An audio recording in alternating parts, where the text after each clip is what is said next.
नमस्कार इंदौर, अब है न्यूज के 10 जनवरी सोमवार के बुलेटिन में आप सभी का स्वागत है। आइए देखते हैं आज दिन भर की खास खबरें। ऑटो पार्ट्स कारोबारी के 7 साल की बेटी का अपहरण कर लिया। किडने पर उसे लेकर कपड़े की दुकान पर पहुंचा और 4000 रुपए की शॉपिंग की। फिर दुकानदार से बोला, रुपए घर भुलाया हूँ, बच्चों को बैठा कर जा रहा हूँ, पैसे लेकर आता हूँ। इसके बाद जब वह नहीं लौटा तो दुकानदार को शक हुआ और वह बच्चे को लेकर सदर थाने पहुंचे। वहां पता चला कि बच्चा 5 घंटे से लापता था। मामला चंदन नगर इलाके का है। बांक में रहने वाले ऑटो पार्ट्स कारोबारी आरिफ मंसूरी के परिवार में रविवार को शादी थी। वह शादी की खरीदारी के लिए अपने बेटे आसिम और पत्नी के साथ चंदन नगर क्षेत्र में आए थे। आरिफ अपनी पत्नी के साथ अंदर सामान खरीदने गए। इस दौरान आसिम बाहर खेल रहा था। तभी आरोपी वहां पहुंचा और बच्चे से दुकान का पता पूछा। बच्चे ने आगे गली में दुकान होना बताया। इस पर आरोपी ने बच्चे को गाड़ी पर बैठाया और सदर बाजार पहुंचा। वह एक कपड़े की दुकान पर पहुंचा और 4000 रुपए के कपड़े खरीदे। जब पैसे देने की बारी आई तो उसने कहा, पर्स घर भुलाया हूँ, यह मेरा भतीजा असीम है, घर से पैसे लेकर आता हूँ, तब तक आप इसका ध्यान रखना। काफी देर हो जाने के बाद भी जब आरोपी नहीं आया तो दुकानदार ने बच्चे से चाचा के बारे में जानकारी ली। असीम ने कहा, वह मेरे चाचा नहीं है। इस पर दुकानदार के होश उड़ गए और वह बच्चे को लेकर सदर थाने पहुंचा। यहाँ पता चला बच्चे की गुमशुदगी चंदन नगर थाने में हुई है। इस पर सदर थाना पुलिस ने चंदन नगर थाना पुलिस से संपर्क किया और बच्चों को परिजनों के सुपुर्द कर दिया। आरोपी बच्चे को ले जाते हुए सीसीटीवी कैमरे में कैद हो गया। पुलिस उसकी तलाश कर रही है। उसके बाद वो अपने बच्चे को लेकर घर चले गए थे। आज हम लोगों ने परिजन को बुलवाकर वापस तलाश पता कर सके घटना क्या हुई थी, तो उनके द्वारा बताया गया कि वो कोई एक परिचित था या नहीं था, उसके बारे में वो स्पष्ट नहीं बता पा रहे। उसके साथ वो रिसावला चला गया था और एक शॉप पे उसने वहां से कपड़े लिए और वो बच्चा वहीं बैठा रहा और रिसावला से वो दुकान से जो व्यक्ति था वो चला गया कपड़े लेकर। वहां पर सदर बाजार अंतर्गत वो दुकानदार ने शिकायत की है, उसकी कार्रवाई जारी है। बाकी हम फुटेज के आधार पर उस व्यक्ति को तलाश रहे कि वो कौन था जो बच्चे के साथ उस शॉप पर गया था। तो 3 बजे ये कहीं बाहर खेल रहा था। कोई अज्ञात व्यक्ति आया, इसको बोले बेटा कपड़े की दुकान कहाँ पर है। इनने बोला कि मुझे नहीं मालूम, बोला आगे देख लो।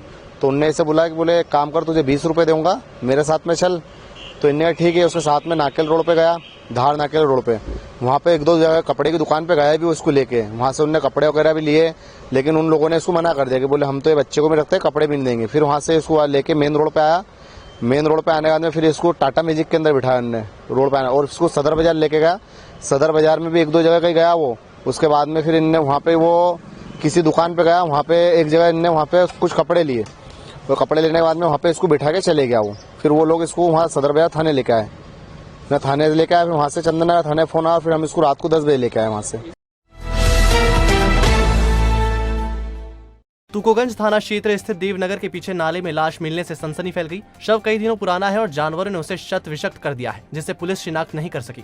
हालांकि शिनाख्ती के प्रयास किए जा रहे हैं। सूचना पर तुकोगंज पुलिस मौके पर पहुंची थी और शव को पीएम के लिए भिजवाया। देवनगर नाले में एक डेड बॉडी मिली है जो अभी अज्ञात है। पूरी बॉडी व्हाइट हो गई है, देखकर ऐसा लगता है कि 7-8 दिन पुरानी लाश है और बॉडी पर मात्र अंडरगारमेंट्स है लोअर पार्ट में। और उसको अभी सुबह सूचना मिली, उस सूचना पर से MIG TI और हम लोग दोनों आए थे। मेरे थाना क्षेत्र का मामला है, तो अभी डेड बॉडी निकलवाएंगे। उसके बाद अभी ऊपर से देखने में चूंकि लगभग 50-60 फीट नीचे है वो, तो ऊपर से देखकर तो ये समझ में आ रहा है कि पुरुष की डेड बॉडी है।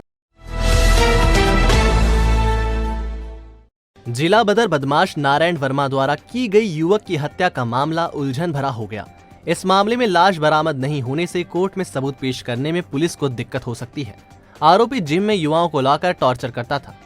दरअसल द्वारकापुरी थाने के कुख्यात गुंडे नारायण वर्मा ने चिंटू उर्फ भूपेंद्र पिता शरद पवार निवासी साईं बाबा नगर की अपने मकान की जिम में हत्या कर शव जलाकर नर्मदा नदी में फेंक दिया था। करीब 1.5 महीने पहले अंजाम दिए गए इस हत्याकांड में पुलिस ने चिंटू को मारने में प्रयुक्त बेसबॉल बैट, कील लगा डंडा आदि तो जब्त कर लिए, लेकिन चिंटू की लाश बरामद नहीं कर पाई है। हत्या के इस मामले में पुलिस ने नारायण के साथ उसके साथी अनुराग ओरिया को हिरासत में रखा है, जबकि तीसरा आरोपी कृष्णकांत उर्फ चीकू पेट्रोल बम फेंकने के मामले में जेल में बंद है। अब तक की जांच में यह निकल कर आया है कि प्रेमिका से दोस्ती के शक में चिंटू को पकड़कर वह अपनी जिम में लाया था। बेसबॉल के बैट से उसने चिंटू को जमकर धोया और फिर ड्रम में थिनर डालकर उसे जला दिया। लाश को ठिकाने लगाने के लिए 2 दिन तक आरोपी घी और कंबल डालकर जलाते रहे। एडिशनल DCP राजेश व्यास ने बताया कि नारायण की जिम अब तोड़ी जाएगी। फिलहाल 2 टीमें बनाकर नर्मदा के तट पर मोर टक्का पुल के आसपास अवशेष की खोज की जा रही है। इस जो पूरा उसका जो बयान था उसके आधार पर पुलिस द्वारा घटनास्थल का निरीक्षण किया गया। वहाँ पर काफ़ी अधिक संख्या में भौतिक साक्ष्य मिले हैं और इसके अलावा पुलिस द्वारा जो नर्मदा नदी जो स्थान था वहाँ पर जाके पुलिस ने लाश फेंकी थी उसकी तलाश की गई। लाश मिली नहीं है। वहाँ पर मछुआरों को भी लगाया गया है। आज ही पुलिस वहाँ पर सुबह से लगी हुई है और हमारा पूरा प्रयास है कि लाश के कुछ अवशेष मिले जिससे कि हमें दोष सिद्धि में भी और सजा दिलाने में भी उसका कामयाब हो सके। देखिए, इन्वेस्टिगेशन में तो काफ़ी लोग लगे हुए हैं, 3 टीमें लगी हुई है, लेकिन ये जो मैंने बताया आपको नर्मदा नदी पर जो फेंका गया ना, वहाँ पर एक टीम हमारी सब इंस्पेक्टर है वहाँ पर, वो वहीं पर है और लगातार प्रयास कर रहे हैं हम लोग कि लाश को तलाश कर सकें। जी हाँ, जो मुख्य आरोपी है नारायण उर्फ नारू, उसकी एक महिला मित्र थी। उसने पुलिस के सामने कंप्लेंट की है कि उसके साथ 2 दिन पूर्व नारायण ने, जो मुख्य आरोपी है, इसने उसके साथ ज़बरदस्ती की, उसके साथ में बलात्कार किया और उसको लगातार धमकाता। जिला बदर किए जाने के बाद भी बदमाश शहर में घूम रहे हैं। हाल ये है कि वह शहर में ही रहकर वारदात को अंजाम दे रहे हैं। ऐसे ही एक बदमाश को पुलिस ने गिरफ्तार किया है। दरअसल 29 जनवरी को MIG थाना क्षेत्र के बदमाश ऋतिक गवते को कलेक्टर के आदेश पर जिला बदर किया गया था। बावजूद इसके ऋतिक क्षेत्र में घूम रहा था। उस पर 10 से ज्यादा अपराध दर्ज हैं। जिला बदर होने के बावजूद ऋतिक परदेसीपुरा क्षेत्र में घूम रहा था। ऐसे में उसके खिलाफ राष्ट्रीय सुरक्षा कानून के तहत मुकदमा दर्ज किया गया। 29/12/2021 को माननीय जिला दंडाधिकारी महोदय इंदौर द्वारा आरोपी ऋतिक गवते उर्फ प्रणव गवते निवासी अंसार कॉलोनी, उसका जिला बदर आदेश किया गया था। उक्त आदेश के पालन के पश्चात भी आरोपी कल दिनांक को नशा गली पाटनीपुरा से गिरफ्तार हुआ। आरोपी के खिलाफ 7-8 अपराध दर्ज हैं। मारपीट झगड़े संबंधी सारे मामले दर्ज हैं। पुलिस कमिश्नरी प्रणाली लागू होने के साथ ही अपराधियों पर शिकंजा कसना भी शुरू हो गया है। 50 अपराध वाले कुख्यात बदमाश अद्दा को पुलिस ने पकड़ा और फिर जमकर तोड़ा। आरोपी ने एक युवक और उसके पिता पर जानलेवा हमला किया था। दरअसल रावजी बाजार थाना क्षेत्र के चंपा बाग में रहने वाले सम्राट, उसके भाई पिता पर 25 दिसंबर को कुख्यात बदमाश सागिर अद्दा ने अपने साथियों के साथ प्राणघातक हमला किया था। अद्दा के साथ हारून रंगीला, रिजवान, सलमान और बाबू थे। आरोपियों ने तलवार, लठ, रॉड, चाकू से हमला बोलकर पिता और पुत्रों को बुरी तरह घायल कर दिया था। आजाद नगर का मूल निवासी सागिर अद्दा जानलेवा हमले के बाद साउथ तोड़ा में रहने वाली अपनी मां के यहाँ छिपा हुआ था। पुलिस यहीं से उसे पकड़कर लाई और जमकर उसकी कुटाई की। इस अपराध में पुलिस अब तक 3 आरोपी अद्दा, रिजवान और सलमान को गिरफ्तार कर चुकी है, जबकि हारून रंगीला और बाबू अभी भी फरार है। रावजी बाजार थाना प्रभारी प्रीतम सिंह ठाकुर ने बताया कि अद्दा और उसका पूरा खानदान बदमाशी में लिप्त है। उसका भाई फौजा क्षेत्र साउथ तोड़ा का आदतन बदमाश है और जेल में बंद है। अद्दा पर भी हत्या के प्रयास जैसे मामले दर्ज हैं। थाना का 25/12/2021 को एक चंपाबाग में सम्राट के साथ चाकूबाजी की घटना हुई थी, जिसमें धारा 307 का अपराध पंजीबद्ध किया गया था, जिसमें आज सगीर अद्दा पिता मोहम्मद सत्तार, ये साउथ तोड़ा का रहने वाला है, इसको गिरफ्तार किया गया है। इसके थाने में और इंदौर जिले के विभिन्न थानों में कम 50 अपराध इस पर पंजीबद्ध हैं। और इसका जो भाई है फौजा करके, आपराधिक पृष्ठभूमि है पूरे परिवार की, वो भी वर्तमान में धारा 302 हत्या के उसमें जेल में बंद है। इसमें 3 लोगों को लगी थी, सम्राट और उसके भाई और उसके पिताजी को लगी थी। चंपाबाग में ये मारपीट की थी इन लोगों ने अपने साथी हारून रंगीला, बाबू, सलमान, रिजवान के साथ मिलकर। नहीं, अभी हारून रंगीला और बाबू इसमें फरार है। 3 लोगों को इस अपराध में गिरफ्तार किया गया। छत्तीसगढ़ की गरियाबंद खदान से हीरे चुराकर इंदौर में सस्ते दाम पर हीरे बेचने की कोशिश करने वाले 2 आरोपियों को क्राइम ब्रांच ने दबोच लिया है। इनसे 3,51,000 रुपए कीमत के 55 नग हीरे जब्त किए हैं। दरअसल क्राइम ब्रांच को सूचना मिली थी कि परदेसीपुरा स्थित शिव मंदिर के पास 2 युवक हीरे कम दाम पर बेचने के लिए घूम रहे हैं। औने पौने दाम पर हीरे बेचने की कोशिश करने वाले इन आरोपियों को घेराबंदी कर पकड़ा तो इनके पास से 55 हीरे जब्त किए गए। आरोपियों ने अपने नाम तेजा उर्फ अशोक और विक्की उर्फ विक्रम बताए हैं। आरोपियों के पास से 55 नग हीरे जब्त किए गए। दोनों ये हीरे छत्तीसगढ़ की गरियाबंद खदान से चुरा कर लाए थे। जब्त हीरो की कीमत 3,51,000 रुपए आंकी गई है। क्राइम ब्रांच द्वारा 2 आरोपी पकड़े गए हैं। वो लोग छत्तीसगढ़ के गरियाबंद जिले से, वहाँ पर जो डायमंड की खदान है, वहाँ से करीब 55 हीरे वहाँ से चोरी करके ला रहे थे और यहाँ सस्ते दामों में बेचने की फिराक में थे। जब मुखबिर की सूचना पर उनको पकड़ा गया सभी हीरे बरामद कर लिए गए हैं और उन पर माइनिंग एक्ट और चोरी की धाराओं में कार्रवाई की गई है। इनके यहीं के हैं, ये इंदौर के रहने वाले हैं दोनों। इनके नाम आपको प्रेस नोट में डिटेल में मिल जाएंगे। इनकी लगभग हम 5 लाख रुपए की कीमत अभी आंक रहे हैं। नगर निगम कमिश्नर प्रतिभा पाल के घर माली का काम करने वाले व्यक्ति ने जहरीला पदार्थ खा लिया। उसे अस्पताल ले जाया गया, जहां इलाज के दौरान उसने दम तोड़ दिया। मृतक का नाम प्रकाश दशूरिया है। वह जहरीला पदार्थ खाकर ड्यूटी पर पहुंचा, जहां उसकी तबीयत बिगड़ी तो सुरक्षा गार्ड एमवाय अस्पताल लेकर पहुंचे, जहां इलाज के दौरान उसकी मौत हो गई। पुलिस को मृतक के पास कोई सुसाइड नोट भी नहीं मिला। पुलिस ने मर्ग कायम किया है। मेरे पापा है जो शांतु है, वो माली का काम करते थे नगर निगम में, प्रतिभा पाल मैम के यहाँ पे। हाँ, मैं तो घर पर था और बंगल फिर मैम के घर में नहीं, उन्होंने फ़ोन किया था मेरे को कि आपके पापा की ज़्यादा तबीयत खराब हो गई, आप आ जाइए एमवाय हॉस्पिटल लेके आए। नहीं, मैम के यहाँ नहीं, पता नहीं कहाँ पे गए, रास्ते में। उसके बाद में मैम के यहाँ से गए, उसके बाद जोन पर गए, साइन करके आए, उसके बाद रास्ते में खाया, पता नहीं कहाँ पे।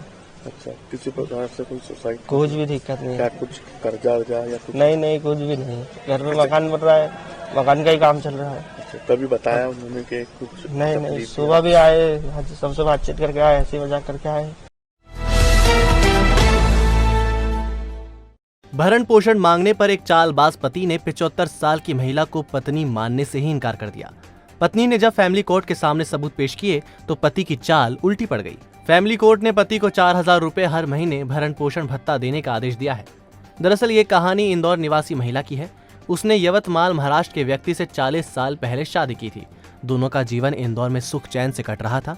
2005 में महिला का पति बीमार मां की सेवा करने का बहाना कर यवतमाल चला गया, फिर वह वापस नहीं लौटा।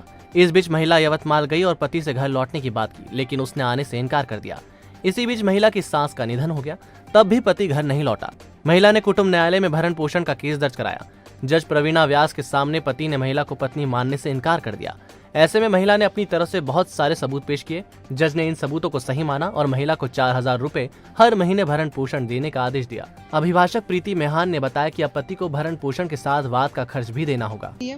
पीड़िता ने वकील के माध्यम से पुनः अपने पति जो यवतमाल में रहते हैं उनको नोटिस दिया। जब पति ने किसी प्रकार की कोई सहायता नहीं की तब पीड़िता ने कुटुंब न्यायालय में अपने अधिकार के लिए प्रकरण प्रस्तुत किया 125 का भरण पोषण का। श्रीमती प्रवीणा व्यास मैडम ने के समक्ष पति ने पत्नी मानने से मना कर दिया और कहा कि ये तो मेरी बहन है। न्यायालय ने पीड़िता के दस्तावेजों के आधार पर, कथनों के आधार पर और न्यायालय की हमारे द्वारा प्रस्तुत नज़ीरों के आधार पर पीड़िता को पत्नी होने का दर्जा दिलाया और कहा कि आपकी विवाहिता पत्नी है, आपको 4000 रुपये मेंटेनेंस देना है। और साथ ही ये भी कहा कि पीड़िता जो इतनी समय से प्रताड़ित हो रही थी, न्याय पाने के लिए उसका हर्जा भी आपको देना होगा। इस प्रकार कुटुंब न्यायालय ने 75 वर्षीय महिला को पत्नी होने का दर्जा दिलाया, उसको भरण पोषण दिलाया और पत्नी होने के नाते अब वो अपने पति के साथ हक से भरण पोषण मांग सकती है।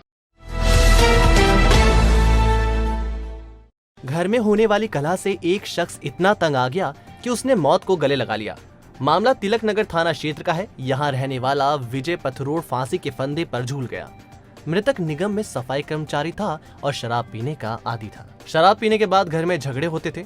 बीती रात भी विजय ने अपनी पत्नी और बच्चों से मारपीट की थी और कमरे में जाकर फंदे पर झूल गया।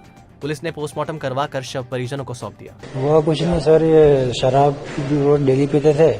शराब के नशे में रोज बच्चों को मारना पीटना, बीवी को घर से बाहर निकाल देना और रोज की तरह बस घर में दरवाजा बंद कर देना और सो जाते थे दरवाजा बंद करके रेगुलर रोज की तरह। लेकिन कल कुछ ऐसा ज़्यादा कुछ अति हो गई कल कि बच्चों को, बीवी को मारा, बच्चों को बाहर निकाल दिया उन्होंने नशे की हालत में। नशे में बच्चों को मारा और बीवी को भी मारा और अंदर से साइकिल बंद कर ली उन्होंने। और हमको बच्चों को हमको लगा कि सब सो रहे होंगे अंदर नशे में, उठेगी तो दारू उतरेगी तो खुद दरवाज़ा खोलेंगे, लेकिन ऐसा नहीं हुआ। फिर बच्ची ने झाँक के देखा, दरवाज़ा खोल के अंदर से हाथ डाल के तो फंदे पे लटके हुए थे। मर कायम हुआ है मरकमान 2022 का। मृतक इसमें विजय पिता कैलाश पटरोले चौहान नगर में रहता है, नगर निगम में काम करता है, छुट्टी मजदूरी। और उसने कल अपने घर पे फांसी का फंदा लगा के आत्महत्या कर ली। अभी पूछताछ जारी है, ऐसा कोई विशेष चीज मालूम नहीं पड़ी है क्यों लगाई क्या है, कोई सुसाइड नोट वगैरह नहीं मिला है। तो आपने देखा हमारा बुलेटिन। आपको हमारा बुलेटिन कैसा लगा, इसका फीडबैक कमेंट सेक्शन में जरूर दीजिएगा। फिर मिलेंगे नए बुलेटिन के साथ। नमस्कार।